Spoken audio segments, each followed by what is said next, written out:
嗨，大家好，我是躺平叔，今天是2025年12月9号，这一期咱们继续聊一聊泡沫聊一聊机器人泡沫。昨天我在胡适节目里面介绍了一个投资机构的创始人说咱们这个人形机器人6000亿的投资有巨大的泡沫，而且很快就会破裂，并且他认为10年之内这个人形机器人是不会盈利的，找不到盈利点我们今天继续来聊一聊这个机器人泡沫。今天这个搜狐财经他有一篇报道，叫从日租2万到3000元没人问，机器人租赁生意塌了。你看看就是机器人这儿有很多泡沫，其中之一的一个泡沫就是租赁生意塌方了。我们看他怎么说的这个是搜狐科技，作者叫郑松义。他说今年3月我这台机器人一天能租2万块，租金你租一天2万块就跟那租车是一样的档期满到约不上，现在3000一场都要到处推销，快半个月没订单了。年初机器人刚火起来的时候，早早做起租赁业务的小勇谈起业务现状，语气里满是无奈。这玩意就是赶上风口那一阵子赚钱了，往后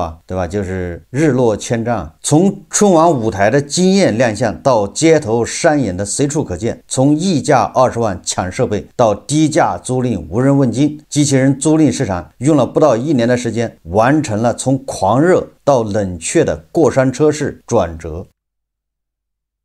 今年3、4月份，你想租一台机器人你还租不到，不是2万块钱一天的事，是你租不到。现在3000一天多的是这场由流量催生的造富热潮终究没逃过市场规律的检验，留下一群梦碎的追风者。日租2万的造富神话碎了。时间倒回到2025年初，语数机器人蹲央视春晚的竞赛表演，让商用机器人一夜爆红，商业演出、景区导航，甚至婚庆场合都成了机器人的秀场。我也不知道你婚庆场合你花2万租个机器人干啥呢？很多需求实际上是伪需求不是真正的需求，所以它经不起时间的考验呢。当时真的一机难求，如果是北上广1线城市，语数 G1 人形机器人租赁价格是2万元一天，其他城市的租赁价格视情况而定，基本也都过万。小勇回忆其年初盛况说道，小勇介绍当时机器人溢价严重，抢到货，也就是语数的那个 G1 型号的价格接近35万，发售价9.9万。试水先买了一台，没想到1个月能开15单，不到2个月时间就回本了。你看这个语数 G1 这个机器人炒作多厉害吧？人家官方售价是9.9万，就不到10万，但是实际上你要买到货就通过黄牛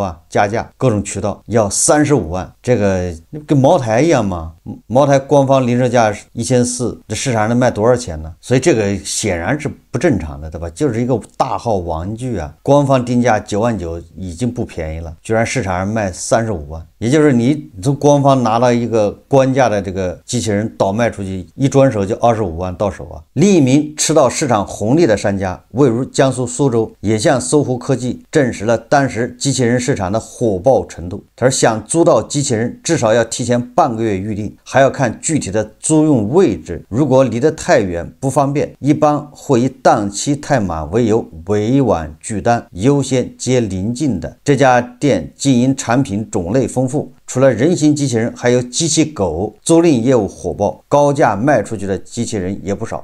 商家提到在年前就开始布局铺货了，当时很多人还不了解，年后单量爆发，接都接不过来，好的时候1个月能挣到几十万，后悔铺少了。高利润像磁石一样吸引着越来越多的投资者，一些没有技术积累的中小团队甚至个人纷纷跟风入局，大多数靠此掘到金的人都坚信只要有设备就不愁订单，甚至能实现自己的造富梦。这个就和恒大暴雷以前的房地产一样房价永远涨。这些人他就相信只要有机器人在手，不愁没订单。事实上呢，现在是价格腰斩，订单断崖，狂欢的转角是骤冷。今年下半年，机器人租赁市场风向突变，订单量断崖式下跌，出勤率骤降至50%，新鲜劲儿过去了，全民狂欢的时代过去了，而且那个机器人进步也太慢，没有任何新意。这个小勇深有体会，早先大家抢着在小红书、闲鱼等平台留言问询，消息多得回不过来，而如今要靠群发宣传消息，鼓励推荐给身边好友，承担返现20%的茶水费，现在靠大家去给他揽生意，过去都是生意找上门，价格战随之打响，租金下滑明显，高阶版可跳舞机器人日租价从2万元跌至4000元，基础版则更低，1500到3000不等。由于入局的商家日益增多，平台竞争更为激烈。以前跨省演出收入可观，设备运输费用、人员差旅成本基本由客户承担，现在改由商家自负，接的不少单子是为了维护关系，实际赚的很少。有商家诉苦道，市场的冷却让不少从业者陷入困境。年初尝到甜头的小勇，一口气又在溢价的情况下买入多台机器人，却没有想到流量锐减的如此之快，到现在还亏着30多万，凭运气赚的钱啊，凭实力亏掉。为什么呢？这就不能不谈折旧率。机器人的折旧率比汽车还高，买入的时候30多万，不到1年时间，市场价格就已经破发，就是比9.9万还要低。你买来是35万，1年之后，你这个恐怕就值个7、8万，折旧率吓人。如果机器人出勤率达不到的话，基本上1年就白干，折旧成本可能都回不来。小勇说，在闲鱼平台，搜狐科技发现一些商家选择低价抛售设备离场，原本售价近10万元的全新宇树 G1 人形机器人，现价7万还可谈，二手的产品售价低至3万，类似的售卖帖不少。这个让我想起了某个粗粮品牌的这个电动车对吧？发布会的时候一发售，那都是抢都是黄牛在抢，抢完之后在闲鱼上卖，一辆车加价1万2万。现在呢，据说这些二手车商车贩子砸手人了，就像这个宇树 G1 机器人一样，那股风过去了就过去了，来的莫名其妙，去的也是无影无踪，主打一个来无影去无踪有商家表示那些缺乏客户资源又不懂营销，仅凭市场红利盲目入场的新手成了最先被淘汰的对象。有的商家已经放弃出租机器人，取而代之的是 AI 眼镜等新热门硬件设备。这场造富梦的破碎早已暗藏伏笔，供给过剩和产品功能受限压垮了市场的稻草。随着宇树等头部机器人厂商产能提升，且盯准红利入局，租赁行业的商家增多，市场上可供选择的机器人数量快速增长。以前市场供不应求，租金高也有人买单，现在设备遍地都是，客户自然会货比三家，选实惠的。小勇分析到，机器人自身的功能受限，更是制约行业发展的瓶颈所在。小勇坦言当前机器人产业还没有跑通，只能用于租赁表演，做不了家务等复杂任务，和汽车还不一样。汽车作为家用品是有特定用途，如果机器人也能胜任做家务等其他任务，那它的流通价值会高很多。做家务为什么非要是人形机器人呢？为什么非要2个手2条腿呢？对吧？做家务的机器人最好是10个手。智源机器人合伙人高级副总裁、营销总裁蒋青松也在近日与搜狐科技等媒体对话时指出，当下租赁市场面临的挑战最大的痛点是散点化。租赁方买了机器人后，发现除了走路没有其他技能，还得找技能开发商另行开发，成本高，效率低。需求方、租赁方、厂家之间缺乏有效沟通，全靠激情支撑市场。没错那个机器人跳舞在我们看来觉得好像还有点意思，但是这个你买了宇树 G1 的机器人，它本身它是不会跳舞的，你要想让它跳舞还是训练，还得找团队给它二次开发它也只会跳一个曲子，你如果再让它跳别的曲子又得重新对吧给它编程应该是这样的然后这个价格都不菲，要调试。关键是这个机器人跳舞的话对那个零部件的磨损是非常大的，你看似那么简单几个动作，这种碎片化带来的是高度分散的服务和资源，各租赁公司往往独立运营，没有统一平台和内容生态。要解决行业痛点，需要打造集产品、运营和内容于一体的生态平台，而非单打独斗。蒋青松指出，然而尽管问题重重，业内人士对机器人租赁市场的未来前景依然看好。据人形机器人产业发展研究报告预计，2045年后，我国在用人形机器人将超过1亿台，进入各行业领域，整机市场规模可达10万亿元级别。机器人租赁市场仍处于早期萌芽阶段，机器人将成为继手机、汽车之后的最大终端市场。未来几年，随着机器人应用场景更加多样化，直购和租赁市场将进一步打开，成为长期商业需求。长期需求难敌眼下的这些成本。对于这些设备租赁商来说啊，买了大量的机器人，完了进行训练，投入巨资，但是租不出去，产生不了现金流，而且它的生命周期又短，1年以后啊就要淘汰，人家新的机器人要出来。也就是说啊，机器人租赁生意塌房了，火不过3个月，帅不过3秒。实际上咱们不光是机器人啊，各行各业都差不多，因为它没有什么技术含量，一哄而上，就是看谁第一个敢吃螃蟹。你吃螃蟹，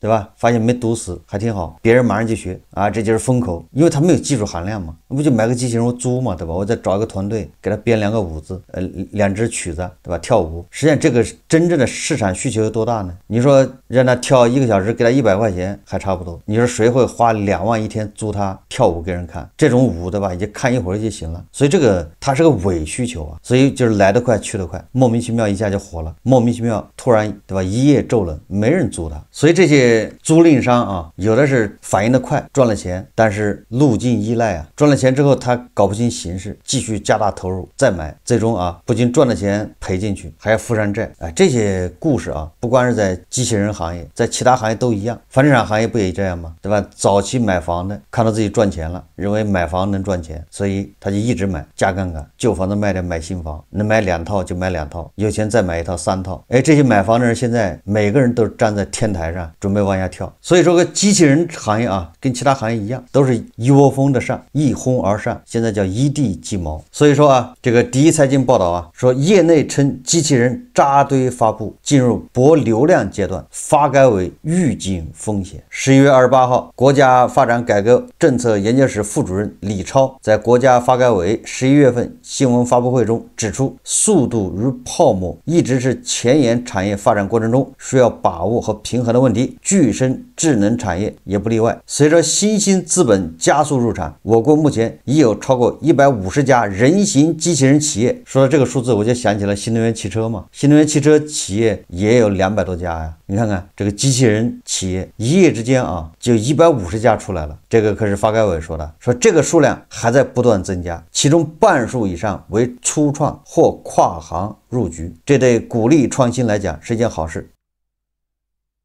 跟新能源汽车是一样的啊，那新能源汽车现在头部几家企业好多都是跨行入局的，造车新势力，对吧？造手机的造汽车，连京东，对吧，都要跟人联合造汽车，没有什么新鲜事啊。人形机器人行业和这个新能源汽车一样，只不过啊，人形机器人行业恐怕持续的时间更短，毕竟汽车，对吧，还有真实需求啊，出行呢。这个发改委说啊，但也要着力防范重复度高的产品扎堆上市，研发空间被压缩等风险。李超在发布会中啊明确说，对于政府侧给予的风险提示，一位北京人形机器人企业的技术负责人向第一财经记者表示啊，政府侧的担忧不无道理，在场景还没有探索明白的时候，行业已经开始卷速度博流量了。根据第一财经记者梳理，今年9月到10月，国内每月均有10款左右人形机器人新品亮相。你看一个月人形机器人就有10款新品，跟那个新能源汽车是一样的啊。其中9月15日，中联重科在2025互联网月路大会上一次性集中发布并现场演示了5款人形机器人整机，包括2款双足人形机器人、2款轮式人形机器人以及1款双臂桌面型机器人。整个9月，包括蚂蚁旗下的具身智能公司、凌波科技、拓斯达、富力业、粤江、法奥机器人、具身科技等不同背景的企业均发布了人形机器人产品。你说说这个宇树 G1， 对吧？官网定价9万9，市场上35万。随着这么多机器人的面世量产，怎么可能还有这种情况呢？这些机器人都是大差不差的，一个模子这个套下来的。所以你看啊，这个机器人的价格是直线下降了。你今年9万9买个机器人，明年恐怕就变成3万9， 9，价格上人形机器人也首次下探至10000元以内。10月22日，松研动力发布新一代人形机器人小布米，售价9980元。就在一天前，加速进化也发布人形机器人，主要面向教育、赛事和展演等场景，售价29000起步。你看看，对吧？机器人也有降价的。硬件的研发必须尊重基本的时间规律。林巧守企业5G 科技创始人表示，所有硬件产品都需要一轮又一轮的市场，需要不断暴露问题，逐渐收敛，才能真正成熟。他说硬件问题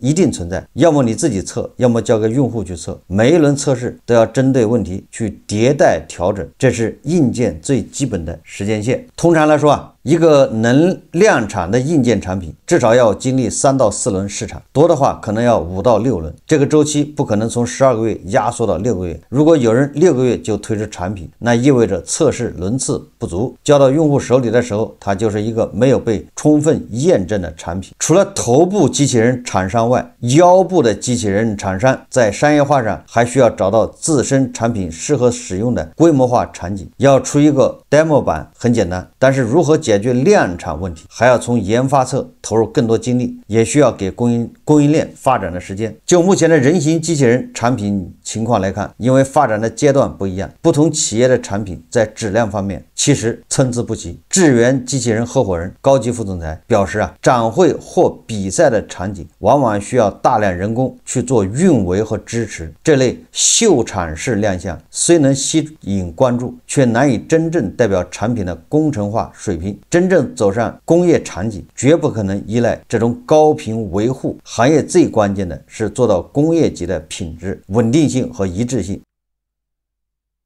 所以说目前的人形机器人本质上还是个大玩具，如果你让它在流水线上干活，流水线可是高强度的，对吧？一天24小时，那它这个机器人，它这个各种零件的磨损、稳定性，对吧？一致性就有更高的要求你不能这个机器人3天2头要维修吧？所以这个发改委说说目前这个人形机器人面对机遇与挑战并存的局面，需要合理引导。发改委深入研究，围绕强化政策牵引、加快技术攻关、推动成果应用等开展系统谋划。这个李超表示下一步将结合“15+5”相关专项规划的编制工作，推动具身智能产业健康规范发展。一是加速构建行业标准与评价体系，建立健全具身智能行业准入和退出机制，营造公平竞争的市场环境，保障产业有序发展。加快关键核心技术攻关，支持企业高校、科研机构等围绕大小脑、模型协同、云测与端测、算力适配、仿真与真机数据融合等技术进行攻关，解决产业卡点、堵点问题。3是推动训练与中式平台等基础设施建设，促进全国范围内具身智能技术产业资源整合和开放共享，加速具身智能在真实场景中落地应用。不完全统计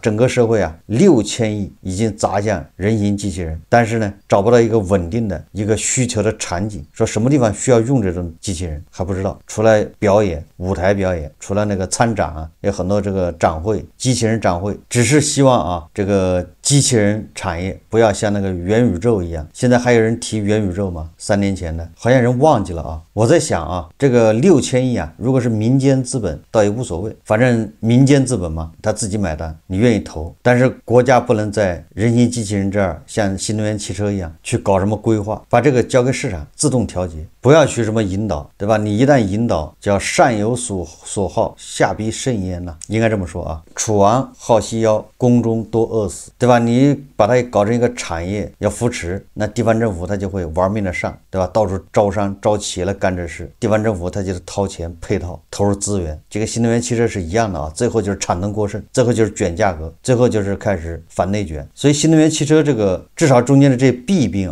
应该现在要看到，要在人形机器人这儿进行规避，对吧？把这个全部交给市场。在咱们这儿基本上各个行业都是面临着一样的这种模式都会经历一个过热，就是过头了，开始调整又开始矫枉过正，对吧？就像房地产行业一样，最后就是一地鸡毛啊！这个150家人形机器人公司，这个速度还在增长。这150家到现在很多还没有量产，也就恐怕再搞出一款在中试。等到这150家产能，对吧？达标啊，还有新的这个人形机器人厂家加入，大家想象一下，一年要生产多少人形机器人，卖给谁呢？谁要用呢？用在什么地方？所以说啊，这个有专家说明年人形机器人就要爆雷，10年之内是不会赚钱的，恐怕不是危言耸听啊。这150家明年能活能留下多少家？大部分都是拿了投资的啊，都是拿了这个1轮或者2轮投资啊。所以说2026年啊，要爆雷的行业，泡沫要破裂的行业比较多啊，也不在乎再多一个人形机器人这个行业。当然有一点我们要说清楚啊，无论是新能源汽车还是人形机器人，它这个泡沫破裂指的是这个应该叫茶杯里面的风暴，也就是它只是对资本市场对这个投资啊，对吧？叫洗牌或者叫股价缩水，很多企业倒闭。